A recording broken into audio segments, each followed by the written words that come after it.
everybody. Welcome to Hey, We're Talking. It's me, Scotty D. Got Bob and Derek here. Derek has a angry look on his mug. He looks a little sad, like a big frown, doesn't he? No, what's wrong? What? Was that like your RBF, Derek? I guess. Oh. I mean, He was just like, people say that to me a lot. Like, if I'm not like an animated cartoon character bouncing off the walls, woo! People are like, "Is there something wrong, Derek?" I'm like, honestly, my wife and kids do it to me all the time. Really? My kids will be like, "Dad, what's wrong?" Or my wife Jackie will look at me like, "Babe, what's wrong?" I'm like, "Nothing. I'm totally fine. There's nothing wrong. Just because I'm quiet and I'm not like, all crazy." Are you sure there's nothing wrong? I'm sure. Okay. Yeah. All right. Yeah, sweetheart. Everything's fine. Maybe you guys just need more coffee. Fresh pot! It's always good to have a fresh pot. Yeah. See what I did there? Yes. I'm setting them up, knocking them out of the park. Anyway, so here we are, and we're going to talk about some news stories today that are, one of them for sure is humorous. Yes. And then also ridiculous at the same time. So let's hit it right off the bat. First of all, before we do, let me just say this. We want you to go check out Pneuma Coffee. That's PNEUMA coffee.com. Coupon code HWT, 20% off. You know the story. Chris Bean's got some great coffee there. Get yourself a couple of bags. PneumaCoffee.com, HWT, 20% off. All right. So the first story that Bob actually sent, and then Derek read the whole thing. I just skimmed. But it has to do with Clark W. Griswold of the Vacation movies, specifically Christmas Vacation, which for some unknown reason Bob still hasn't seen. Derek, tell us about what happened in a neighborhood. Do you know where it was? Yes, I do. And I'm gonna say first, it is a travesty against nature. It's like It's sickening. it's like you're sinning against God himself if you haven't seen Christmas Vacation. Dude, Well, if your friend that lives by you, Teeters. What's that Yeah, guy's Nathan. name? Nathan Teeters. Nathan Teeters. He said Christmas Vacation is garbage. Yeah, but at least he's seen it. But how can you say it's garbage? I told him we should have him on the show and talk about it, but I think he's a pot stirrer. I think that's his. is that what it is? I think that's his MO. Okay. He may not really care for it that much, but I mean, yeah. It was surprising how many people agreed with him, though. I was kind of discouraged to think that there were that many people who didn't think Christmas Vacation was a good Christmas movie. really makes me Yeah. want to see it for the first time. Bob, I'm telling you, it's a good movie. It's very good. Maybe he's seen it too many times, and now it's just kind of like, meh. You know, he knows all the jokes. Yeah. But it is funny. So in this film, Bob, he does an over-the-top Christmas display at his house. He puts all the lights on the roof, like covers it with tons and tons of sparkling, twinkly lights. Yes. You know, and in the film, he slips off the roof and he catches himself on the gutter. Which would And he's- not hold you. Okay, go ahead. Yeah, but he dangles on the gutter and eventually falls into the bushes below. Right, which was So- just perfect. Nothing happened to him. Didn't get hurt at all. But okay. Yeah, he was fine. So recently, Thanks for in ruining the Austin- movie. No, that's We didn't even tell it's a you all minor of it. plot point. It doesn't matter. Exactly. It doesn't matter what you think! Okay, go ahead.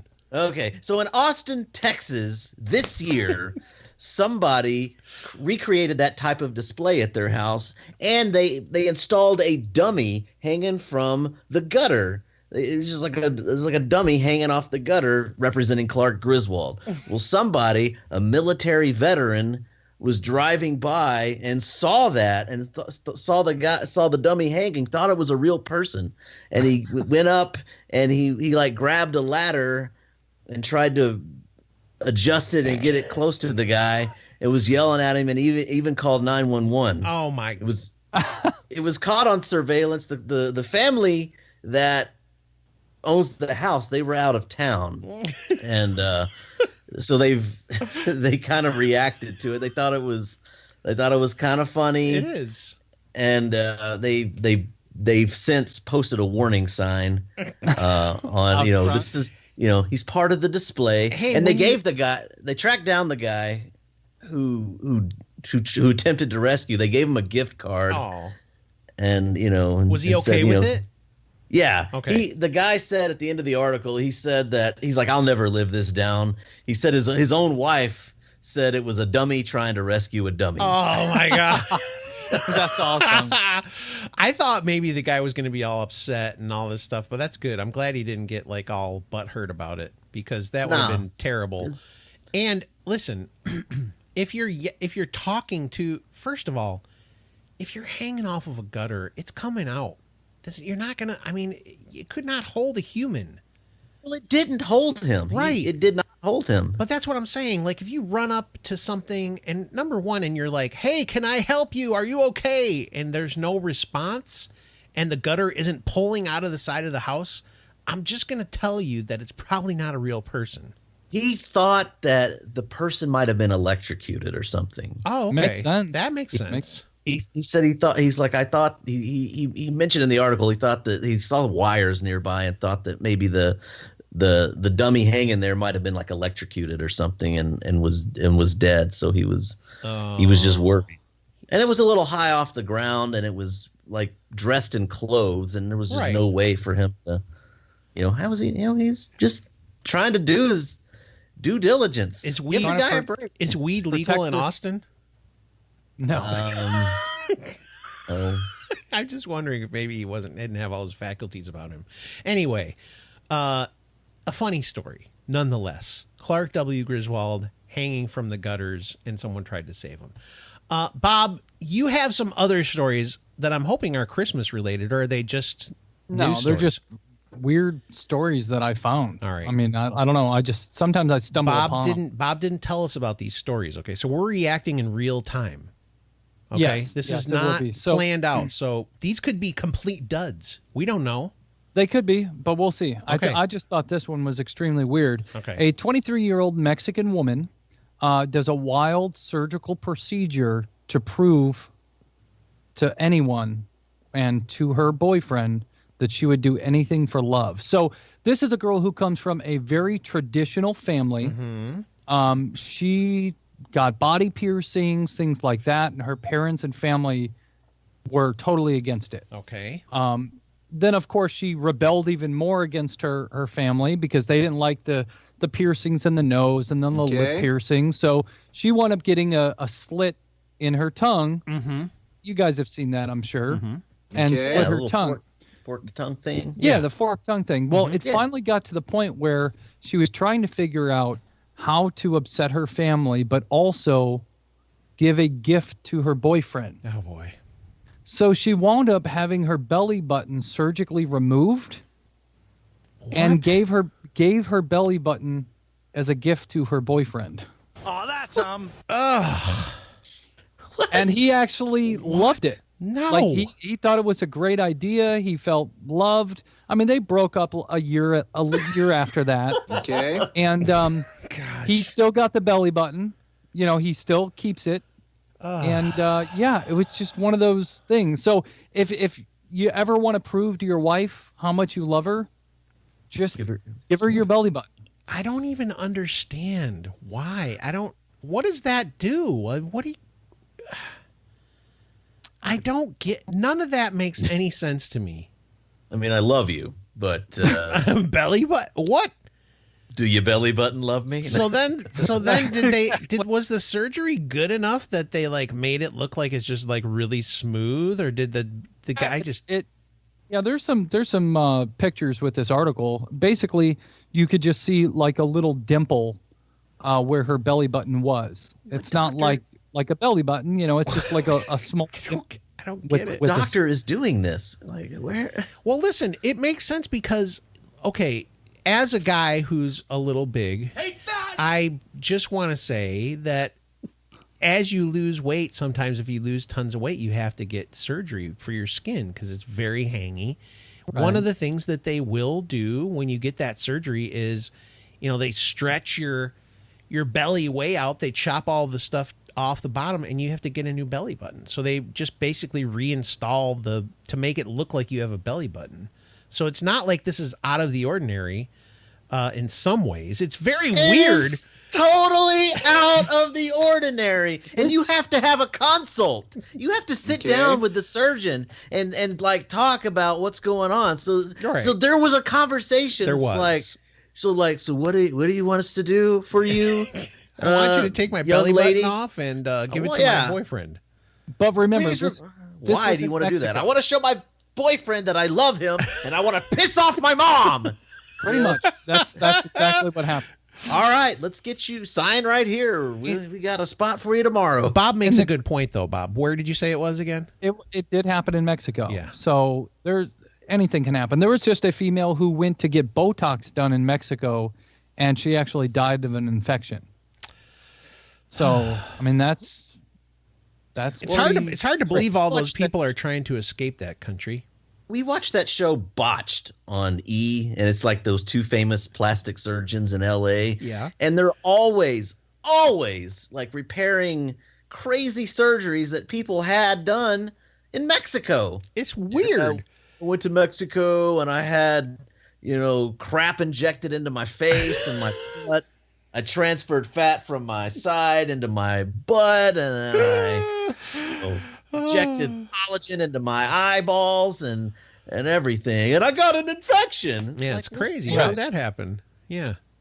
I feel like somebody has said something about countries like this. I can't remember what they said about it. I can't say. I can't say what it is, but somebody. Okay. Anyways, I'll move power on. in our to the country next has story. said bad things about countries like this. So- Okay, go ahead. From what I remember, Scott, you've talked about it on the show. You use a neti pot, don't you? There's one of these stories that comes out every couple years, but yes, I do. Go ahead. Explain what a neti pot is, because I've never used one. Okay, first of all, I use the neti pot. Traditionally, would be a thing where you pour this saline water into your nose and it cleans out your sinuses. Okay, but I've graduated to the one that you fill up and you just blast it. You can squeeze it and it just blasts through your sinuses and clears out your sinuses. But yes, you're supposed to use distilled water and do all this stuff. I just use the water right out of the tap, and if I die, I die. Go ahead. So a Seattle woman died this year after ingesting brain-eating amoebas through a neti pot. Yep. So 69 years old, a woman from Seattle. She actually was treated by Swedish Swedish meatballs? Medical Center. No. Okay. Basically, they published all their findings in the International Journal of Infectious Diseases, and they said because she constantly used tap water for her neti pot instead of distilled water or spring water or whatever. Not spring.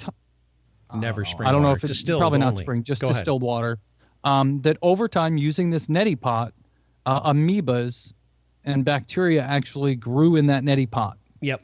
And what she would do is when she'd flush everything out, somehow those amoebas wound up going to her brain. Yep. So this is more of she didn't wash out the neti pot. That's more what it is, right? And it's because she used tap water instead of distilled water. Yeah.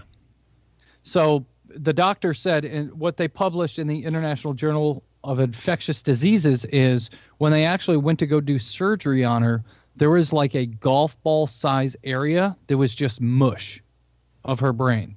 That was explains a literally lot just- about me. I mean, I forget just things all melted. the time. They said they found over 100. I'm not even going to try to pronounce this word, but 100 different amoeba infections in her head. I want to see. Now I want to hear you say it. Go ahead. What is it?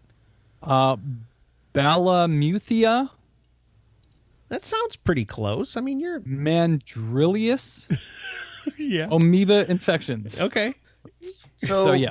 But the point is, you need to clean out your neti pot. You don't want a dirty pot. You want a fresh pot, right? Yeah, that's true, man. Definitely. Thank Set you you for up. the setup, dude. That was just awesome. that just tickled your funny bone It right does, there it so does. much. The crazy part is since 1974, there's only been about 100 cases of these amoebas infecting people and getting into their brains. Yeah. But since 2008 in 2017, that 9-year period, there's been 34 cases. Ooh. So it does seem to be becoming more common. We heard about that one in North Carolina, South Carolina, where the guy was at a water park or whitewater rafting. Yeah. And it was just a no, regular he was water park. no, he got it from like either whitewater rafting or a water park. You're right, and he got an amoeba in his brain. He wound up getting the water up in his nose, and he wound up getting flesh-eating bacteria, though. No, it was something that went into his brain. Yeah, same thing. Because there was a story of there's a water park in Waco, Texas. Wacko, Texas. And somebody got something like a flesh-eating bacteria, like from New York, and they got a flesh-eating bacteria. They traced it back to that water park. Was it Vic? Something. Who wants coffee? Coffee? Anybody? There was a story a long time ago that I remember that a doctor actually had a flesh-eating bacteria. I don't know. The bacteria somehow was in his body. Okay. And he didn't know it. And he farted in somebody's room at the hospital. Are you messing with us? No, I'm totally serious. And those particles wound up transferring that bacteria to a patient. This sounds like Outbreak, but the butt edition.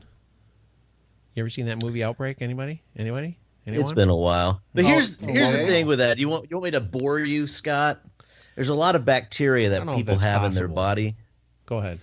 Oh, there's a lot of bacteria that people have in their body that's like it's part of your normal bacterial flora. Yeah. But if you're immunocompromised, meaning your immune system's jacked up, these bacteria can like overgrow and get you infected. Yeah. And so that's like what happens when people are on antibiotics in the hospital. Yeah. And they get that thing called C. diff, where it's like foul smelling diarrhea. Okay. It's because the antibiotics kill off certain bacteria in your gut, and then the C. diff bacteria take over. Ooh. Jackie should know all about that. Ooh. Yes, my wife and my daughter have both dealt with a lot of patients with C. diff. Ooh. Wow. Maybe it's more. Maybe I got to start using distilled water. So take some probiotics too if you're on antibiotics. I do. I take probiotics. I think we need to do a show on this sometime. Just when you put something in Google, just some of the other things that come up. So I just put in farting doctor flesh-eating bacteria to see if I could try to find that article. Yeah. And then on Google they always have like a second menu option there that says people also ask. Yeah. And then the ones that can you spread germs by farting? Yes, you can. Okay. I don't know why this one just made me laugh. Okay. Does poop come out when farting? Yes, little particles of feces do release when you fart.